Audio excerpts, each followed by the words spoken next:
Kalungkutan ay lagi na lang, kasiyahan ay minsan lang makamtan.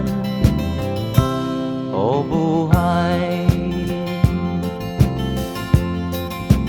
kahit sa mga mayaman ay di lubos ang kanilang kasiyahan.